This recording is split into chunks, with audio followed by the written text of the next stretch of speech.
Oke, shalom teman-teman semuanya. Perkenalkan, nama aku Daniel Lincoln Ginting. Aku dari kelas AKP 49 Kebawaan 03 dan hari ini aku ingin membagikan pengalaman aku dan insight yang aku dapatkan selama aku beribadah oikumene di Telkom University di PMK Telkom. Nah, untuk ibadah yang aku ikuti sendiri itu ada di minggu kedua dan minggu ketiga itu dengan tema yang minggu kedua itu ada Call to Serve Even in Struggle, dengan pembicaranya yaitu Pak Kris Sujiatmoko. Lalu untuk minggu ketiga itu ada Walking in God's Plan dengan pembicaranya itu adalah Palinson Perlindungan Sitompul. Nah, untuk minggu kedua sendiri ayat natsnya yaitu adalah Yohanes 12 ayat 24 sampai 26. Dan untuk minggu ketiga sendiri ayatnya yaitu adalah Yeremia 29 ayat 11 dan Yeremia 25 ayat 11.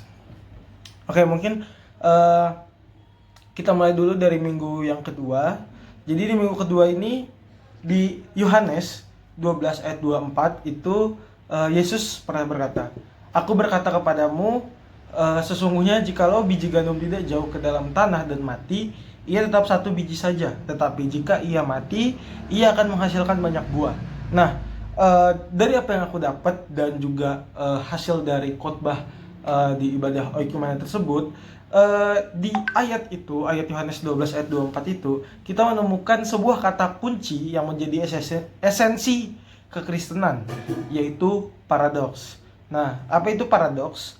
Paradoks itu adalah sebuah kebenaran yang kelihatannya itu bertentangan dengan logika manusia, tetapi sesungguhnya itulah kebenaran yang sejati. Dunia sendiri mengajarkan kita, pertahankan nyawamu, carilah kenyamanan, hindari rasa sakit. Tetapi kekristenan mengajarkan sebaliknya. Jika ingin hidup, kamu harus mati. Jika ingin berbuah, kamu harus hancur. Nah, banyak hikmat tersembunyi dalam Alkitab yang bersifat paradoks. Perhatikan biji gandum tadi. Jika biji gandum itu kita simpan di dalam lemari kaca yang indah, ia aman, ia tidak kotor, dan ia utuh. Tetapi ia mandul, ia satu biji aja gitu. Jadi nggak jadi banyak gitu. Namun ketika biji itu rela dijatuhkan ke tanah yang kotor, diinjak, terkubur dalam kegelapan, dan kulitnya pecah, artinya ia mati bagi dirinya sendiri. Justru disitulah kehidupan baru muncul. Dan dari biji tersebut, disitulah buah-buah itu baru dihasilkan. Nah, inilah yang disebut jalan salib menuju kemuliaan. Banyak orang Kristen hari ini mencari kemuliaan tanpa mau melewati jalan salib. Kita menginginkan mahkota tanpa penderitaan, padahal dalam Yohanes 12 ayat 23 itu dikatakan, saatnya telah tiba untuk anak manusia dimuliakan. Nah, kapan sih itu? Saat dia menuju kayu salib. Jadi, kemuliaan dalam kekristenan itu sendiri tidak dapat melalui jalan pintas atau kemudahan duniawi. Tidak ada pelayanan yang otentik tanpa pergumulan. Nah, di ayat 26 sendiri itu berkata, barang siapa melayani aku, ia harus mengikut aku. Mengikut Yesus itu berarti mengikut jejak penderitaannya juga. Barang siapa mencintai nyawanya, artinya egois, hanya mementingkan kenyamanan diri, ia justru akan kehilangannya. Tetapi barang siapa membenci nyawanya di dunia ini, artinya rela berkorban, rela lelah, rela tidak dihargai demi Kristus, dan ia justru memeliharanya untuk hidup yang kekal. Jadi, insight dari minggu kedua ini itu yang aku dapat sendiri itu adalah melayani adalah panggilan yang disertai pengorbanan. Jika hari ini saudara sedang melayani dan merasa lelah atau sakit hati, nah ingat tadi paradoks itu. Kematian ego kita adalah awal dari buah yang lebat bagi kerajaan Allah. Oke, mungkin kita lanjut ke yang minggu ketiga ya, yang mana temanya itu adalah Walking in God's Plan. Nah, apa yang aku dapat dari Walking in God's Plan ini? Jadi coba kita lihat konteks sejarah dari bangsa Israel sendiri. Nah, kita sering mengutip Yeremia 29 ayat 11. Sebab aku ini mengetahui rancangan-rancangan apa yang ada padaku mengenai kamu, yaitu rancangan damai sejahtera. Nah, ayat ini tuh sangat bagus, tapi tahu gak sih teman-teman, kapan ayat ini tuh pantas buat diberikan? Ayat ini itu tidak diberikan saat Israel tuh sedang jaya. Ayat ini tuh diberikan ketika Israel itu sedang hancur. Bangsa Israel sedang hancur. Dalam Yeremia 25 ayat 11 dinubuatkan bahwa bangsa Israel itu akan menjadi hamba dari Raja Babel selama 70 tahun. 70 tahun. Nah, bayangin, Yerusalem hancur, bait suci runtuh, dan mereka digiring sebagai tawanan ke Babel itu sekitar tahun 605 sebelum Masehi. Secara kasat mata ya, ini terlihat seperti kekalahan total. Ini terlihat seperti Tuhan sudah membuang mereka karena ketidaktaatan mereka. Dan ya emang benar, Tuhan menghukum ketidaktaatan gitu. Tetapi ada insight luar biasa di sini. Ada sesuatu yang didapatkan di sini. Hukuman Tuhan bagi anaknya itu bukanlah pembinasaan, melainkan pemrosesan. Nah, jadi bukan pembinasaan, melainkan pemrosesan. Jadi meskipun mereka harus menunggu nih 70 tahun lamanya di pembuangan bangsa Israel tadi, Tuhan berkata, aku punya rencana. Dalam masa penantian yang menyakitkan itu, Tuhan sedang memurnikan iman mereka. Seperti yang tertulis dalam Ibrani 12 ayat 5-6, Tuhan menghajar orang yang dikasihinya. Dan juga seperti dalam Yohanes 15 ayat 1-2, teman-teman nanti juga bisa cek.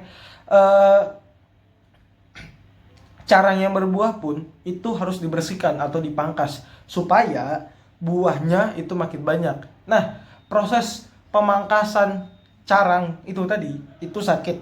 Jadi sama kayak proses pembuangan ke Babel. Proses pembuangan ke Babel itu berat.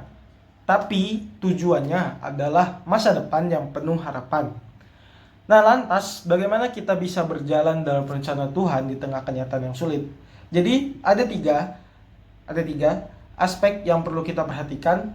Pertama, kenyataan ini seringkali jadi kenyataan pahit ya. Terus kedua, ada perasaan di mana kita biasanya sering merasa sedih dan takut. Terus ketiga, ada iman. Nah, kita tidak boleh berjalan berdasarkan kenyataan visual atau perasaan semata, yang seperti tertulis dalam 2 Korintus 4 ayat 18. Teman-teman nanti juga bisa cek di 2 Korintus 4 ayat 18, di mana di situ ada ayat yang mengatakan bahwa sebab kami tidak memperhatikan yang kelihatan, melainkan yang tak kelihatan. Nah, menunjukkan apa? Jadi kita harus mau diproses oleh Tuhan. Kita harus seperti akar yang kuat. Dalam Kolose 2 ayat 7 itu juga dikatakan kita harus seperti akar yang kuat, yang tetap bertumbuh meski badai menerpa. Ketika kita menghadapi Babel, kita sendiri masalah studi, masalah keluarga atau kegagalan, dan juga jangan berpikir Tuhan sudah selesai dengan kita. Justru Tuhan sedang merendah rancangan damai sejahtera itu. Oke, jadi untuk kesimpulannya sendiri, dari minggu kedua itu kita belajar bahwa kita harus rela menjadi biji gandum yang mati. Kita harus rela hidup dalam paradoks. Paradoks itu tadi seperti yang udah saya jelaskan ya, berkorban untuk dimuliakan. Dan dari minggu ketiga itu juga dari aku sendiri itu belajar bahwa proses kematian atau pembuangan itu bukanlah akhir dari segalanya. Itu adalah bagian dari rencana besar Tuhan untuk memberi kita masa depan yang penuh harapan. Sama kayak yang tadi aku ceritakan tentang bangsa Israel gitu. Ya emang pada saat itu Tuhan sedang menghukum bangsa Israel, tapi ada rencana yang baik di balik hukuman yang diberikan oleh Tuhan itu gitu. Seperti yang tadi udah dijelaskan juga di ayat Alkitab ya gitu. Nah, mungkin saat ini juga saudara sedang berada dalam proses itu ya, teman-teman sedang berada dalam proses itu. Rasanya emang sakit, rasanya emang sepi, rasanya seperti biji gandum yang terkubur di dalam tanah. Tapi teman-teman harus percaya kalau Tuhan itu sedang bekerja. Barang siapa melayani Dia akan dihormati Bapa. Barang siapa bertahan dalam prosesnya akan melihat rancangan damai sejahtera. Nah, kiranya refleksi ini memberkati kita semua dan menguatkan kita untuk menyelesaikan studi dan panggilan dari hidup kita. Mungkin sekian, sama aku ingin memberikan juga feedback terkait kesan pesan terkait ibadah Oikumene yang ada di Telkom. Dari aku pribadi itu merasa seru banget, jadi kayak kita nih dari banyak aliran-aliran gereja itu dikumpulkan jadi satu dengan tema yang emang oikumene, budaya ibadah yang emang oikumene, jadi tidak memandang aliran-aliran gereja tertentu gitu. Jadi kita semua berkumpul di situ dalam satu tujuan untuk mempelajari apa yang difirmankan oleh Tuhan gitu. Terus dari ibadah oikumene itu juga aku jadi banyak banget dapat teman-teman baru dari ibadah di sono. Ya mungkin sekian ya dari aku tadi, ada materi atau insight yang aku dapat dari ibadah-ibadah oikumene yang pernah aku ikuti sama feedback dari ibadah oikumene tersebut. Ya kiranya apa yang aku sampaikan dapat berguna buat teman-teman semua. Itu aja, sekian, terima kasih, Tuhan Yesus memberkati, shalom.